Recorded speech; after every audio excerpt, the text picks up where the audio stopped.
제가 인생을 살면서 느낀 것은 사람은 참 강한 것 같지만은 약하다 하는 거예요. 잘 나갈 때는 강해 보입니다. 뭐 자존심도 굉장히 세고요. 뭐 어디 가서도 비굴해 보이지 않아요. 그런데 병들거나 늙거나 하면은 참 약해집니다. 제가 병원을 방문하고 또 많은 환자들과 얘기를 나누고 또 기도하면서 느낀 것이 바로 그것입니다. 처음에 제가 병실에 들어가면요, 낯선 사람 앞에서 사람들이, 환자들도 뭐 체면을 차리면서 괜찮은 것 같아요. 괜찮은 척하죠. 그러나 함께 기도하고 이렇게 눈을 뜨면요, 대부분의 사람들이 눈물이 글썽글썽하고요, 어떤 사람들은 눈에서 눈물을 주르륵 흘립니다. 자기 약함이 드러나는 거예요. 젊고 건강한 사람도 마찬가지입니다. 뭐 밖에서 사람 만날 때는 강하고 부족한 것이 없어 보여도 혼자 있을 때는 우는 사람 참 많아요. 외로움에 울고요, 부부 사이의 갈등 때문에 울고요, 세상 살아가는 것이 너무 힘들어서 울어요. 어떤 사람은 술에 의지하면서 살아갑니다. 어떤 사람은 오락에 의지하면서 살아갑니다. 어떤 사람은요, 너무 힘들어가지고 약에 의지하면서 살아가는 사람도 있어요. 다 약해요. 그런데 중요한 것은 우리 하나님께서 이 약한 나를 강한 자로 바꾸어 주신다는 거예요. 오늘 말씀의 주인공 바울도 겉으로 보기에는 멀쩡한 사람이에요. 최고의 석학 가말리엘 문화에서 공부한 최고의 엘리트였습니다. 또 태어나면서부터 로마의 시민권을 가진 사람이었어요. 그런데 바울에는 가시가 하나가 있었어요. 이것이 얼마나 자기를 괴롭게 하는지 그것을 사단의 사자라 그렇게 불러요. 여러분, 사탄이 나에게 사자를 보낸 것이다 이렇게 말할 정도면요, 그 고통이 보통 고통이 아니었다는 거예요. 그래서 사도 바울은 이것을 제거해달라고 하나님 앞에 3번이나 간절히 기도합니다. 그런데 하나님께서 그 가시를 제거해 주신 대신에 내 은혜가 내게 족하도다 그렇게 말씀해 주세요. 여기 족하다 하는 것은 넉넉하다, 충분하다 하는 그런 말이에요. 아니, 이렇게 괴로운데 어떻게 충분하다, 넉넉하다 그렇게 말할 수가 있어요? 그렇지 않아요? 아니, 하나님이 내 심정 모르는 거 아니에요? 하나님이 내 고통 모르는 거 아니에요? 이렇게 괴로워가지고 그렇게 고쳐달라고 그렇게 비는데 하나님께서 좀 고쳐주시지 왜 안 고쳐주시면서 엉뚱한 말을 하시는 거예요. 오늘 말씀을 통하여 우리는 2가지 중요한 이유를 보게 됩니다. 첫 번째, 이 가시는 약한 나를 온전하게 만들기 때문에 그런 거예요. 오늘 9절에 보니까 그래요. 나에게 이르시기를 내 은혜가 내게 족하도다. 이는 내 능력이 약한 데서 온전하여짐이라. 하나님의 능력이 약한 데서 온전해진다는 거예요. 여기 온전해진다는 말을 다른 말로 성숙해진다, 머추얼해진다 그런 말로 바꿀 수도 있어요. 여러분, 우리도 그런 말 하잖아요. 우리 애가 아프더니 좀 어른스러워졌어요. 고통은요, 우리를 성숙하게 만들어요.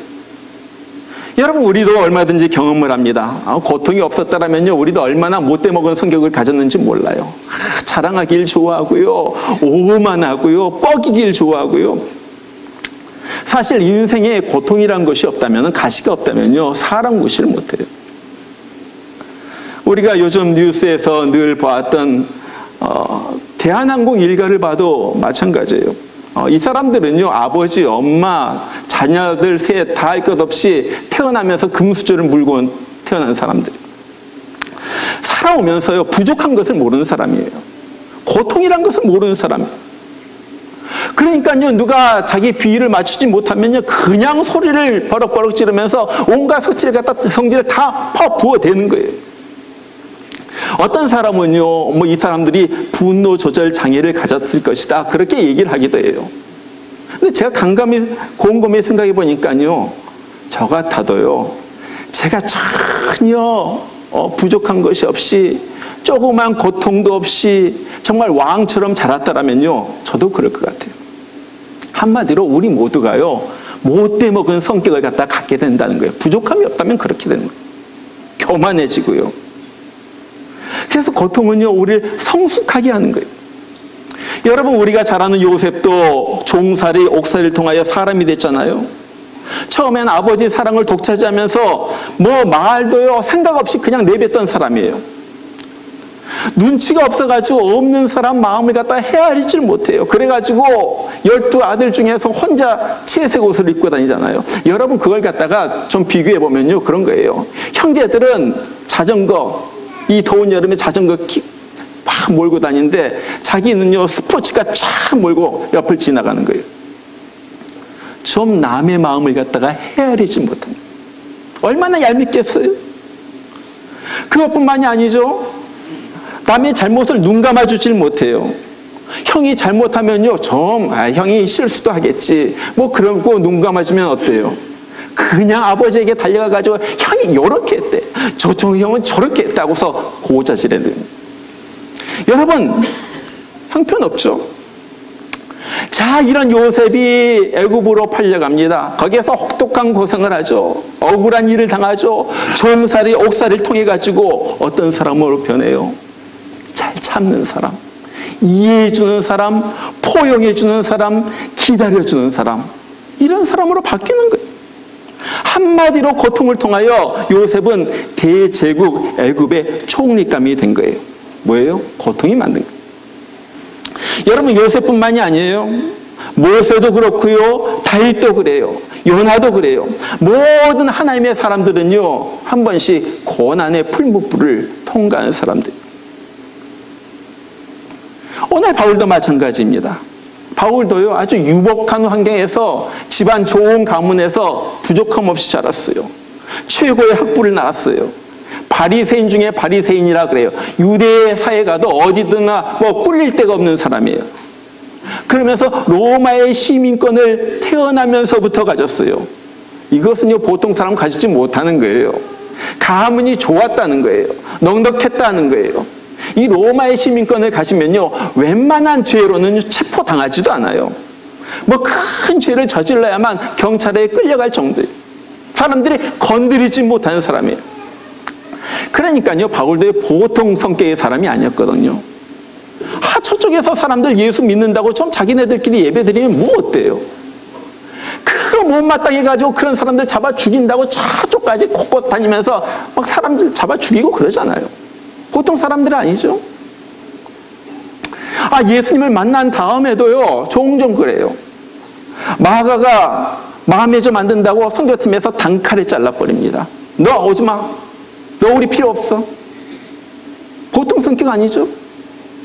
한 번은요, 베드로가 좀 사람들 앞에서 조금 실수했다고요. 그 베드로, 예수님의 수제자 베드로, 자기 믿음으로 봐도 대선배를 사람들 앞에서 막 면박을 줘버리는 거예요. 야단을 쳐요. 이 사람 보통 성격이 아니에요. 보통 성격 아니에요.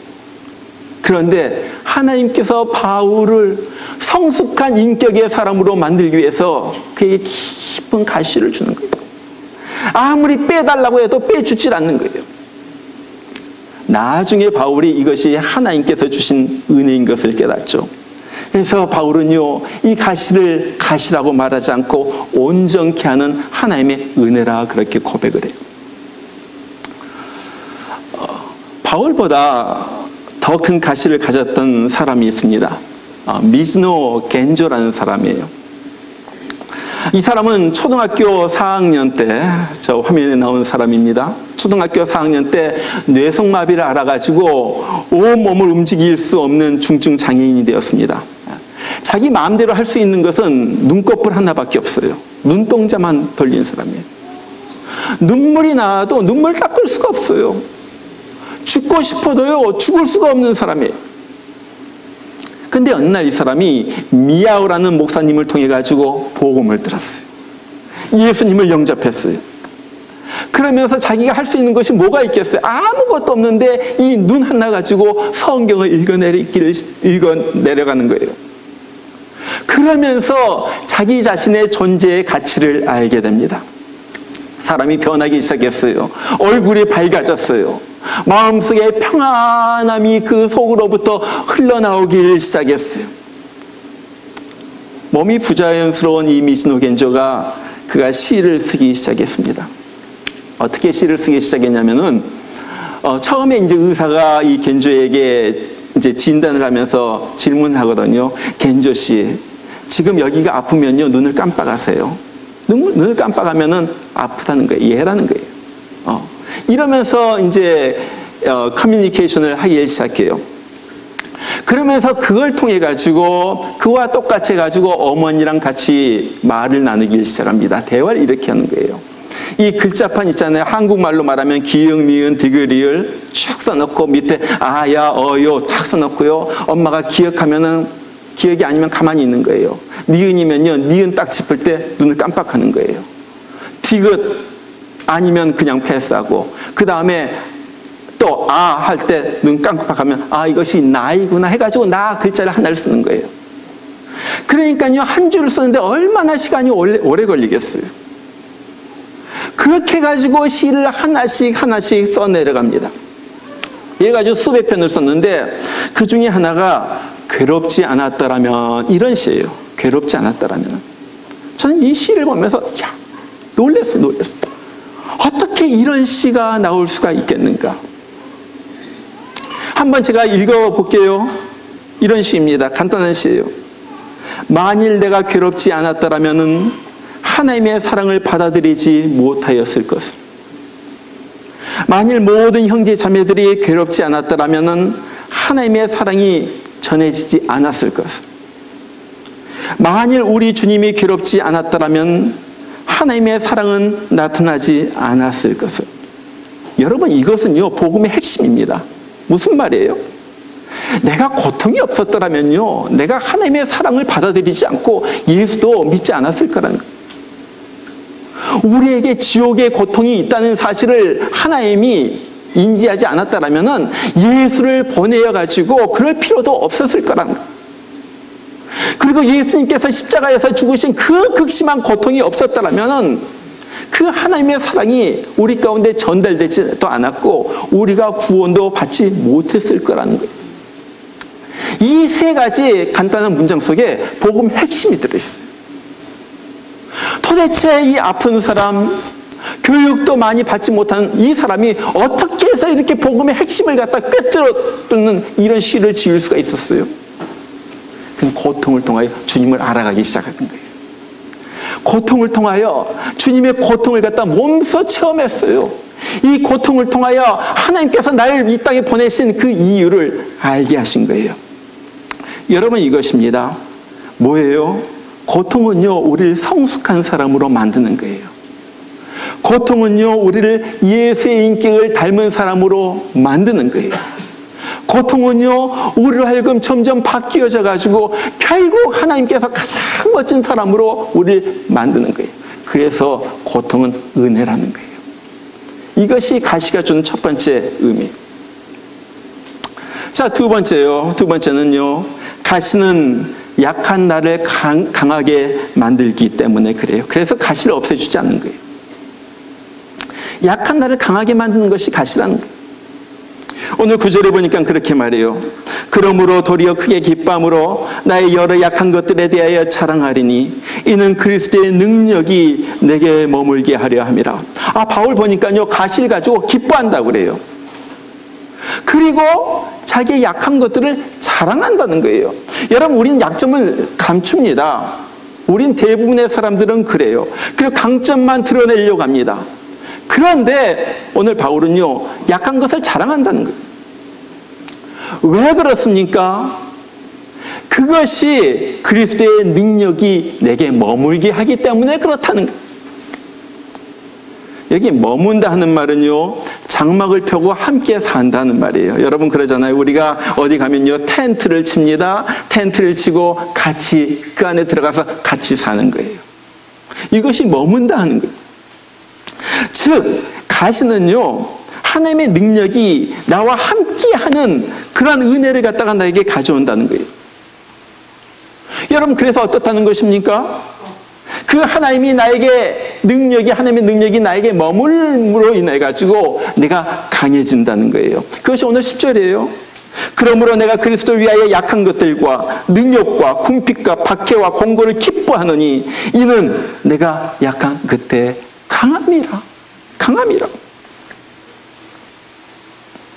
약한 것들, 능욕, 궁핍, 박해, 공고, 이것이 나에게 기쁨이 된다. 왜냐하면 내가 그 약할 때 그것이 나에게 강함이 되기 때문이다. 자, 그러면 여러분 이상하잖아요. 어떻게 약한 나가 강해질 수가 있어요? 어떻게 약한 사람이 오히려 강하다 말할 수가 있어요? 그것은요, 내가 너무나도 약해가지고 내가 어쩔 수가 없기 때문에 하나님 앞에 나아가고 하나님께 맡기기 때문에 그런 거예요. 도무지 내 힘으로 할 수 없기 때문에 하나님께 맡기면요, 하나님의 강한 능력이 내 안에 머물러가지고 나로 강하게 하고 내가 할 수 없는 일도 하게 한다는 거예요. 이것이 약한 사람이 강한 사람으로 바뀌는 거예요. 약하기 때문에 오히려 하나님의 강함을 체험하게 되는 거예요. 저는요, 제 자신을 돌이켜보면서도 난 참 약한 것이 많다, 그런 것을 많이 느껴요. 그런데 보면요, 신기하게도 하나님은요, 그 약한 것을 통하여 하나님은 많은 일을 하셨다는 거예요. 여러분들도 뭐 다 아시겠지만요, 저는 원래서부터 말을 못하는 사람이에요. 제가 지난 그 스칼러십 어워드 세리머니에서도 제가 간증을 했지만요, 저는요, 남 앞에 서는 것, 앞에서 말하는 것 제일 두려워하고 제일 싫어했던 사람이에요. 그것만 하면요, 벌써부터 떨리는 사람이에요. 그런데 지금 설교를 하고 있잖아요. 나의 약함이 하나님께서 강함으로 바꿔주신 거예요. 저는 원래서부터 내성적인 사람이에요. 사회성이 너무나도 부족해요. 그런데 하나님의 은혜로 사람 대하는 목회를 하고 있는 거예요. 저는요, 원래서부터 제가 제일 약한 부분이 있다면 이 경제적인 관념이에요. 그래가지고 저는 뭐 주식이 뭔지도 모르고 뭐 투자 뭐 이런 거면요, 뭐 도무지 설명해줘도 이해가 안 돼요. 뭐 한다고 그러는데 이해가 안 돼요. 그런데 하나님께서 지금까지 먹고 살게 해주셨어요. 저는요, 뭐 짓는 거, 건축, 못 박는 거, 이런 것도 제대로 못해요. 집에서 뭐 망가지면요, 이런 것도 못해요. 근데 하나님께서 건축을 하게 하셨어요. 이 교회 건축하게 하셨어요. 이런 것을 보면서, 이건 하나님의 은혜가 아닌가. 나의 약함을 하나님께서 채우셔서 이루시는 거예요. 여러분, 바로 그거예요. 정말 하나님께서 계시는 한, 그리고 우리가 하나님을 의지하고 그분에게 나아가는 한, 나의 약함은요, 조금도 문제가 되지 않는다는 거예요. 여러분, 이건 믿으시길 바랍니다. 나의 약함은요, 전혀 문제가 되지 않아요. 전혀 문제가 되잖아요. 왜? 하나님께서 하나님의 강함으로 나의 약함을 옷 입혀주시기 때문에 그래요. 하나님이 이루신다는 거예요. 여러분, 이것이 바로 사도 바울이 오늘 외치는 것입니다. 뭐라고 그래요? 나는 나의 약한 것들에 대하여 자랑한다. 이는 그리스도의 능력이 내게 머물기 때문이다. 나는 나의 약한 것들을 기뻐한다. 이는 내가 약한 그때에 오히려 강함이라. 사도 바울은 마음대로 난 약하다, 마음대로 외쳐요. 왜? 그때 그리스도의 능력이 머물기 때문이고, 그때 하나님께서 나를 강한 사람으로 만들어 주시기 때문이라는 거예요. 여러분, 그래서요, 어떨 때 우리가 너무나도 나의 약함을 알지 못하고 오만 방지할 때요, 하나님께서 내가 약한 자란 것을 깨달을 수 있도록 내게 가시를 주세요. 가시를 통해 가지고 나로 성숙하게 만드시는 거예요. 가시를 통해 가지고 나를 강한 자로 만드시는 거예요. 콩 형제가 있었어요. 콩. 이 형콩이 그렇게 말합니다. 나는 들에 가서 살래. 들에 가서 살래. 그런데 이 동생 콩은 그렇게 말이야. 아니야, 난 그런 거 싫어. 나는 방 안에서 살래. 그래서 이 형콩은 들에 나가가지고 거기에 심겨져가지고 자랍니다. 햇볕도 받고요, 어떨 때는 비바람도 맞고요, 어떨 때는 막 폭우도 맞으면서 거기서 자라가지고 콩나무로 자라는 거예요. 그런데 방 안에 있어가지고 햇볕도 받지 않고 비바람도 받지 않은 이 방 안에서 자란 동생 콩은요, 얼마 있다가 요만큼 자랐을 때 콩나물이 돼가지고 밥상에 올라오는 거예요.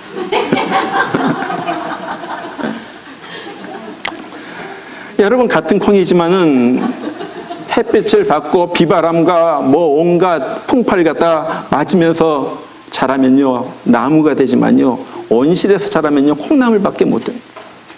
하나님은요 우리를 큰 인물로 만들기 위하여 어떨 때는 풍파를 주세요.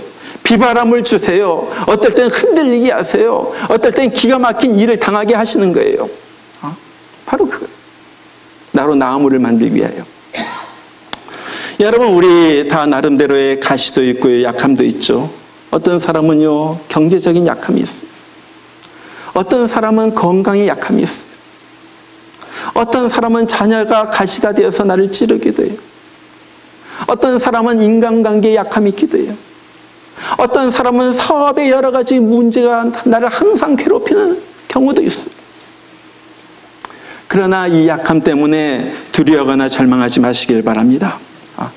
그 대신에 그 약함을 고백하면서 하나님 앞에 나아가가지고 매달리는 거예요. 여러분 약함이 무엇입니까? 가시가 무엇입니까? 가시는요 하나님께 더욱더 매달리는 하나님께서 주시는 신호예요. 가시는요 더욱더 하나님 앞에 의지하고 나아가서 맡기라는 하나님의 신호예요. 하나님은요 절대 우리를 망하게 하려고 우리를 약하게 하신 분이 아니에요. 점점 더 약해지다가 너 망해버려라 그런 하나님이 아니라는 거예요.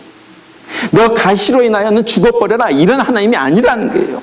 무엇입니까? 하나님은요 이 가시를 통하여 이 약함을 통하여 하나님의 강함을 경험해서 우리가 우리 힘으로 하지 못하는 큰 일을 하나님께서 하게 하신다는 거예요. 그래서 오늘 바울은요 약함을 자랑합니다. 그리고 이것이 나에게 주신 하나님의 은혜이다 그렇게 고백을 하는 거예요. 오래전에 조선일보에 한 분의 인터뷰 기사가 실렸어요. 그 기사의 첫 부분이 이렇게 나옵니다. 제가 그대로 읽어드릴게요. 죽도록 사랑해서 결혼한 남자와 헤어졌다. 암 선고를 받는다. 5살 아이는 특수 자폐 판정을 받는다.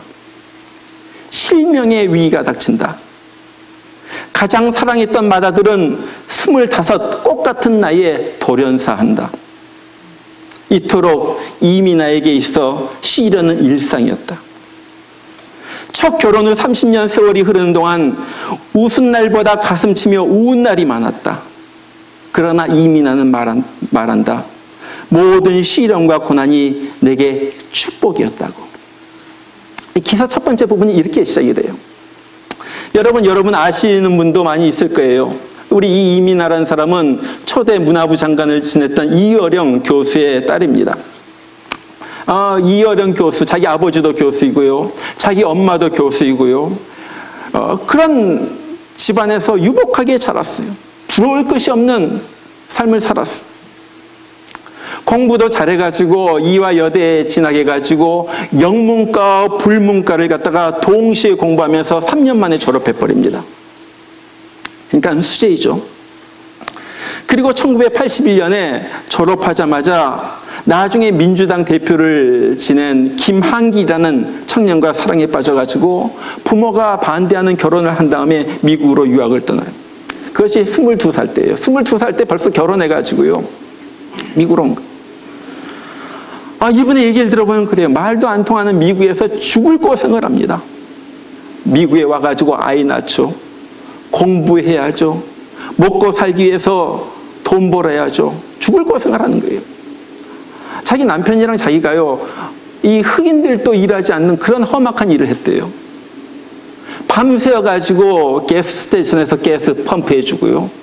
그 다음에 낮에는요 햄버거 가게에서 일하고요.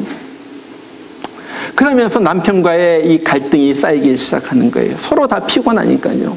그러다가 그렇게 죽도록 사랑해가지고 부모의 반대도 물리치고 결혼한 그 남편과 5년 만에 헤어집니다. 그러니까 27살 때 첫 번째 결혼에 실패하게 돼요. 다시 몇 년 후 재혼했어요. 아이를 낳았어요. 그런데 이 아이 낳고 보니까 자폐아예요. 그것도 특수 자폐아입니다.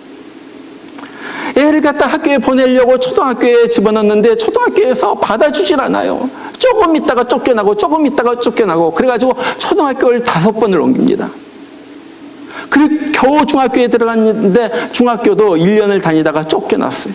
안 되겠다 싶어가지고 안 되겠다, 여기서 살 수가 없다 그래가지고 자기의 모든 잡을 갖다가 검사로서의 잡을 갖다 다 내려놓고 하와이로 가가지고 특수학교에 보냅니다. 그리고 엄마가 그 옆에서 보조로 일하면서 이 아이를 갖다 위해서 기도하면서 결국 이 아이가 완치 판정을 받았어요. 자폐아가 완전히 깨끗해진 거예요. 그런데 또 하나 감당할 수 없는 일이 발생하죠. 첫 번째 결혼해서 낳은 아들이 있었어요. 정말로 자기가 너무너무 사랑한 아들, 남편 떠났지만 이 아들 바라보고 살던 이 아들이 공부도 잘해가지고 UC 버클리 대학에 다니던 중에 어느 날 갑자기 감기가 걸렸어요. 좀 아프다 그러더니 그대로 쓰러져가지고 호흡 상태에 빠졌다가 19일 만에 죽어버립니다. 그러니까요, 이 엄마는 정신이 나가버리는 거예요. 여러분 그러지 않겠어요? 자기 아들이요, 대학생 아들이요, 쓰러져가지고 갑자기 말 한마디 못하고 19일 만에 죽어버린 거예요. 이 엄마는요, 그랬다고 그래요. 1년 동안을 날마다 눈물을 쏟으면서 지냈다. 1년 동안을. 그것뿐만이 아니에요. 자기의 눈의 망막이 점점 더 떨어지면서 눈이 보이지 않기 시작합니다. 의사한테 가니까 당신 조금 있다가 눈이 먼다고, 볼 수 없게 될 것이라고. 그때 아버지가 돌아오죠. 이 아버지 얼마나 강팍한 사람인지 몰라요. 왜? 똑똑하거든요. 교수이거든요. 자기 지성만 믿고 무슨 하나님이 있어 신은 없다 여겼던 말했던 바로 그 사람이요. 딸이 이렇게 되니까, 눈멀게 되니까 그때 무릎을 꿇고 기도합니다. 그때 서원 기도래요. 하나님이 정말로 계셔가지고 내 딸의 눈을 고쳐주신다면 제가 남은 생에 주님께 바치겠습니다. 그 기도한 후 7개월 만에 이 딸의 눈이 완전히 회복이 됐어요. 그래가지고 그 아버지가 예수를 믿게 되고 그 다음에 세례까지 받고 간증까지 한 거 우리가 봐요. 이번에 인터뷰에 이런 이야기가 나와요. 1996년에 자기가 갑상선 암이 있었는데 수술했는데 또 이것이 재발된 거예요. 그러니까 얼마나 마음이 안 좋겠어요. 암이 다시 재발됐다는 것은 보통 첫 번째 암이 발견된 것보다 더 큰 상처입니다. 그런데 그때 온누리 교회 섬기시던 하용조 목사님이 LA의 한 교회에 와가지고 집회를 인도하시는 거예요. 그때까지만 해도 이 사람은 하나님을 믿으면 복을 받는다고 해가지고 믿었는데 믿었는데도 또 암이 재발되니까요, 속에서 막 부하가 치밀어 오르는 거예요. 이건 뭐야? 하나님이 왜 암을 갖다 또 재발시켜? 아무튼 그래가지고 그런 마음 상태로 집회 가가지고 앉아있는데 설교 중에 이 한 목사님이 그런 말을 하시는 거예요. 자기도 몸이 너무나도 아프다고. 얼마나 아픈지, 몸이 얼마나 힘든지 제대로 설교도 못하고 강대상에 이렇게 기대가지고 말씀을 전하시는 거예요. 그러면서 하시는 말씀이 아픈지 이렇게 아픈지 30년이 됐던. 이 사람이 이해가 안 가요. 어떻게 하나님의 종인 목사님도 아플 수가 있는가? 하나님이 왜 자기 설교하는, 자기 말씀을 전하는 목사를 아프게 하시는가? 이해가 안 가는 거예요. 그런데 가만히 보니까 도대체 어떤가 가만히 보니까 이 목사님 전하는 목사님의 얼굴에 평안과 그 은혜가 아주 충만한 거예요. 아주 목사님 아주 평안해요. 그래가지고 이 사람이요, 야, 그렇다면은 내가 믿는 하나님과 저분이 믿는 하나님은 다른 분인가? 도대체 저 사람이 믿는 하나님은 어떤 하나님인가 하면서 그때서부터 성경을 갖다 깊이 읽기 시작하는 거예요. 뭐 얘기를 갖다 다 해드릴 수는 없습니다. 맏아들 유진이를 잃은 다음에 이민아 목사님이 계속 성경 공부를 하다가 2009년에 목사 안수를 받았어요. 그때서부터 자기 아들을 갖다 잃은 다음에 자기에게 생긴 변화가 있었는데 이 전까지는 내 아이와 다른 사람의 아이가 구별됐던 거예요. 그런데 내 아이를 갖다 읽고 보니까요, 모든 사람의 아이들이 다 바로 내 아이 같다라는 거예요. 그래가지고 자기의 모든 잡을 갖다가 내려놓고서 그 다음에 미국, 아프리카, 중국, 남미 이런 데를 돌면서 마약에 빠지고 술에 빠진 이 청소년들, 걔네들 돌보는 일을 합니다. 이곳에서도 미국에서도 부장검사까지 올라갔었고 LA 카운티. 그 다음에 변호사 했었고, 그런 사람이 모든 걸 다 내놓고 이제 가난한 사람, 주의 복음 때문에 이 사람들을 살려야 되겠다면서 전 세계를 다니면서 그 일을 했어요. 그러다가 2012년에 하나님의 부르심을 받아가지고 하나님 품으로 갔습니다. 인터뷰 말미에서 이런 내용이 나와요. 기자가 질문을 합니다. 이런 질문이에요. 이혼, 암, 실명, 아들의 죽음 등 당신에게 닥쳤던 시련을 축복으로 받아들인다고 당신이 말했는데 그것이 무슨 의미입니까? 거기에 이분이 이렇게 대답을 합니다. 내 생에 가장 기뻤던 순간이 죽을 것 같은 진통 끝에 첫 아이를 낳아 눈을 마주친 순간이었습니다. 고통 없이 얻을 수 있는 행복이란 것은 없습니다. 불 사이를 지나지 않고 금은 정련되지 않습니다. 그리고 겨울을 통과해야 봄은 다가옵니다. 여러분, 하나님은요, 때때로 우리에게 일부러 가시를 주십니다. 이 가시가 없다면요, 우린 교만해요. 우린 얼마나 못돼 먹었는지 몰라요. 우리가 최고로 잘난 줄 알고 삽니다. 남을 무시하고요. 남에게 함부로 폭언을 하고요. 분쟁을 일으키고요. 남을 이해하지도 못하고요. 포용하지도 못하고 삽니다. 그런데 이 가시를 통하여 하나님은요, 내 약함을 깨닫게 하시는 거예요. 겸손한 마음으로 주님 앞에 나아가게 하시는 거예요. 그리고 주님께서 그 사람을 만지시기 시작해요. 그러면서 나를 이제 주님을 닮아가는 성격, 인격의 사람으로 나를 빚으시는 거예요. 그리고 그 주님께서 주신 능력 가지고 어떤 시련도 감당할 수 있는 강한 사람, 하나님의 강한 용사로 우리를 만드시는 거예요. 이것이 가시를 주시는 목적. 저는 오늘 설교를 준비하면서 이 찬송을 생각했어요. 주님의 뜻을 이루소서. 고요한 중에 기다리니 진흙과 같은 날 빚으사 주님의 형상 만드소서. 3절은 그래요.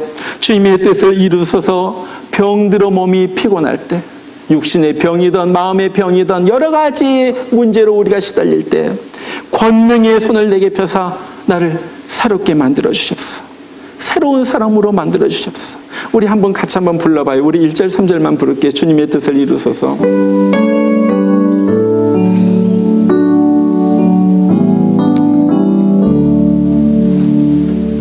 주님의 뜻을 이루소서. 고요한 중에 기다리네. 고요한 중에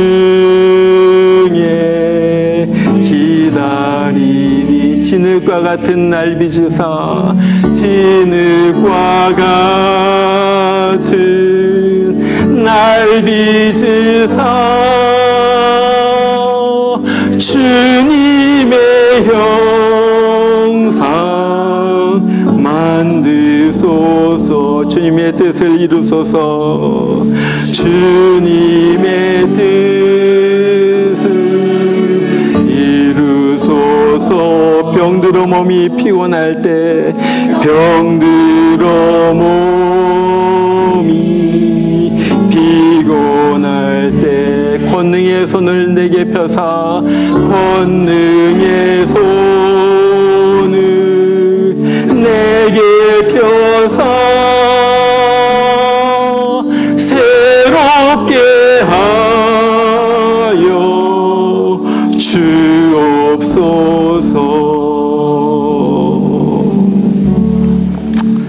어떨 때 우리가 인생을 살다 보면요, 이 가시 때문에 이 가시가 너무나도 아파가지고 그냥 펑펑 울고 싶을 때가 있어요.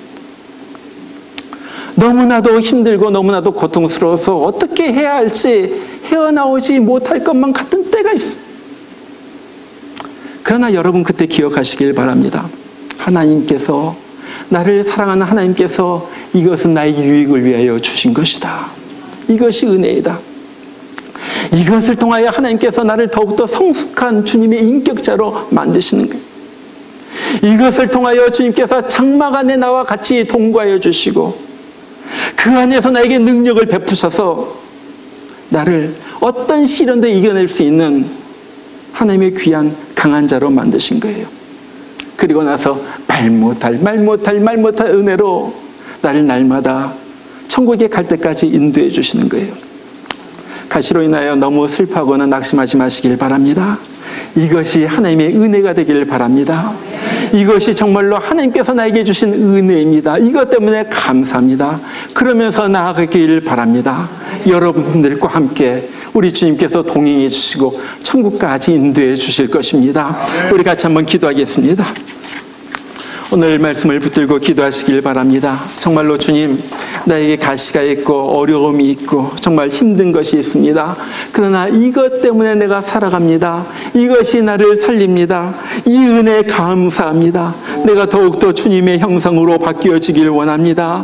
권능의 손을 내게 펴시사 나를 새로운 사람으로 만들어주시고 이것을 통하여 정말로 주님께서 쓰시기에 합당한 사람으로 내가 변하게 하여 주시옵소서. 우리 같이 한번 기도하겠습니다. 다 같이 기도합니다. 여러분의 입을 열어서 기도하시길 바랍니다. 우리 하나님 아버지, 오늘 말씀을 들었습니다. 삶의 가시가 있고 아픔이 있고 그래서 눈물을 흘릴 때가 있고 기가 막힌 골짜기, 기가 막힌 수렁을 우리가 건널 때가 있습니다. 그러나 하나님 아버지, 우리가 하나님 그것으로 인하여 더욱더 하나님께 가까이 갑니다. 그것으로 인하여 더욱더 하나님께 매어 달립니다. 그래서 우리도 정말로 주님께서 주신 이 가시를 통하여 우리가 더욱더 성숙한 사람으로 우리 주님의 인격자로 우리가 바뀌어지기를 원하면서 아버지 하나님, 예수 그리스도 닮아가기를 원합니다. 우리 하나님 아버지요, 정말 가시로 인하여 불평하지 않도록 하여 주시고 가시로 인하여 낙심하지 않도록 하여 주시고 가시 때문에 정말로 우리가 쓰러지지 않도록 하여 주시고 이 가시가 오히려 나를 변화시키고 이 가시로 인하여 더욱더 주님과 가까이 붙고 이 가시로 인하여 내가 성숙한 사람으로 변화되는 그러한 자가 되게 하여 주시옵소서. 하나님 아버지, 이 가시 때문에 더욱더 기도하게 하시니 감사합니다. 이 가시 때문에 더욱더 주님 앞에 달라붙게 하시니 감사합니다. 우리 하나님 아버지, 이 가시 때문에 내가 더욱더 잘되고 내가 더욱더 하나님의 큰 총을 받는 그러한 내가 되도록 우리 하나님 아버지께서 우리를 붙잡아 주시옵소서. 감사합니다. 주님의 뜻을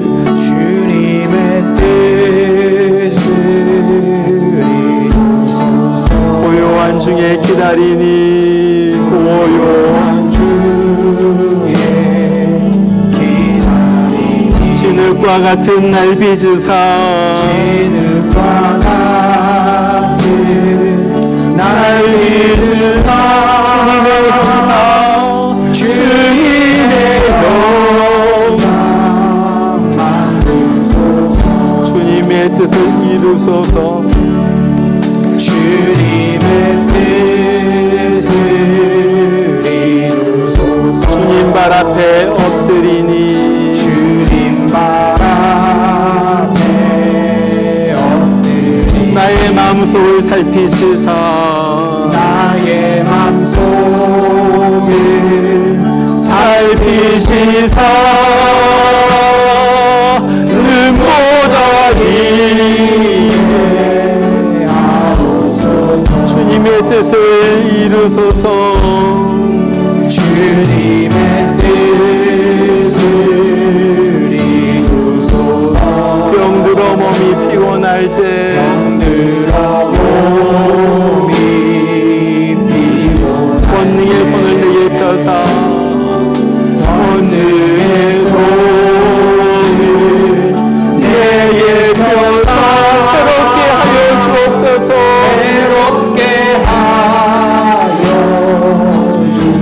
우리 다 같이 일어나서 사절 부릅니다. 주님의 뜻을 이루소서. 온전히 나를 주장하사 주님과 함께 동거하는 만민이 알게 다시 한번 주님의 뜻을 이루소서. 주님의 뜻을 이루소서. 온전히 나를 주장하사 주님과 함께 동거하는 마음이니 알게. 우리 4절 다시 한 번만 우리 마음속으로부터 다시 부릅니다. 주님의 뜻은 주님의 뜻을 이루소서. 온전히 나를 주장하사 온전히 나를 주장하사 주님과 함께 동거함을 주님과 함께 동거함을 마음이 알게 하옵소서. 기도합니다. 나에게 이르시기를 내 은혜가 내게 족하도다. 이는 내 능력이 약한 데서 온전하여짐이라 하신지라. 그러므로 도리어 크게 기뻐함으로 나의 여러 약한 것들에 대하여 자랑하리니 이는 그리스도의 능력이 내게 머물게 하려 함이라.